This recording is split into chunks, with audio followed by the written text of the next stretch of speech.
He promised me love in Lagos, but what I found was hell. My name is Amara, and I should have listened to my grandmother's warnings about men who speak too sweetly. It started 3 years ago in my village in Anambra State. I was selling palm oil at the market when Joshua walked into my life like a storm dressed in expensive clothes. His shoes alone cost more than my family made in 2 months. "Beautiful girl," he said, flashing a smile that could light up our entire village. "What's a diamond like you doing in a place like this?" I should have walked away. But Joshua made me feel special. He bought all my palm oil that day, paid triple the price, and promised to return. Every Saturday for 2 months, Joshua drove his gleaming SUV to our dusty market. He brought expensive perfumes, golden jewelry, beautiful fabrics that made other girls stare with envy. My mother warned me he was too good to be true. My father said rich men from Lagos don't marry village girls. But love makes you deaf to wisdom. "Amara, my heart," Joshua whispered one evening by the old baobab tree. "Come with me to Lagos. I have a big house, a successful business. You never want for anything again." He painted Lagos like paradise. Tall buildings touching the sky, endless opportunities. He promised a wedding ceremony that would make all of Lagos Island stop and stare. Against my family's tears and prayers, I packed my belongings and left with Joshua. The 6-hour journey filled me with excitement. This was my chance to escape the poverty that had trapped my family for generations. But Lagos was not the paradise Joshua had described.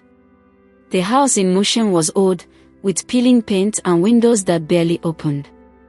Our room was smaller than my family's kitchen. When I asked about the big house, Joshua laughed.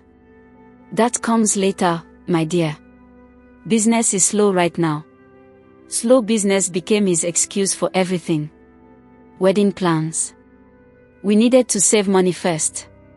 Going out alone. Lagos was dangerous for village girls who didn't understand city ways. Weeks turned into months. I discovered Joshua's successful business was selling stolen phones and fake documents. The expensive gifts. All stolen. My Prince Charming was nothing but a common criminal.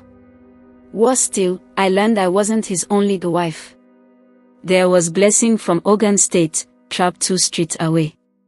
There was Busy from Kwara, who had been with Joshua for over a year. We were all prisoners in our own love stories.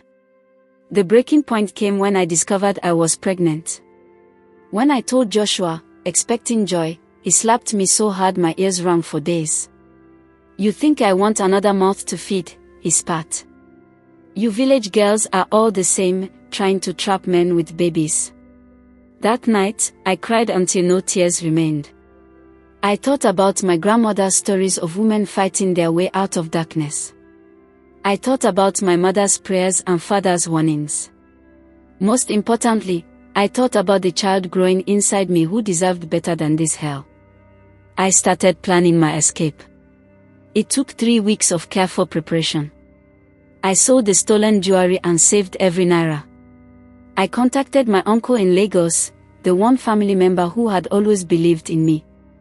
On a Thursday morning when Joshua left for a business, I grabbed my belongings and ran. My uncle met me at the bus station with tears in his eyes and gave me money for a ticket back home. The journey back home felt like traveling from death to life. Today, I'm back in Anambra with my beautiful daughter, Chioma. I work as a seamstress, and business grows steadily. My parents have forgiven me, and my grandmother says my suffering made me stronger. I share my story not for pity, but as a warning. Lagos has opportunities, but also predators who dress like princes. Love should never require abandoning your family, values, or dreams. Real love builds you up, it doesn't tear you down. To every girl listening, remember my grandmother's words: a man who truly loves you will want to meet your family, not separate you from them. Joshua promised me love in Lagos, but I found hell. However, I also found my own strength, my voice, and the courage to save myself. Never let anyone dim your light in the name of love. You are worth more than empty promises and stolen dreams. My name is Amara, and this is my story of survival. If you love Amara's story, subscribe, like, comment, and share for more stories like this.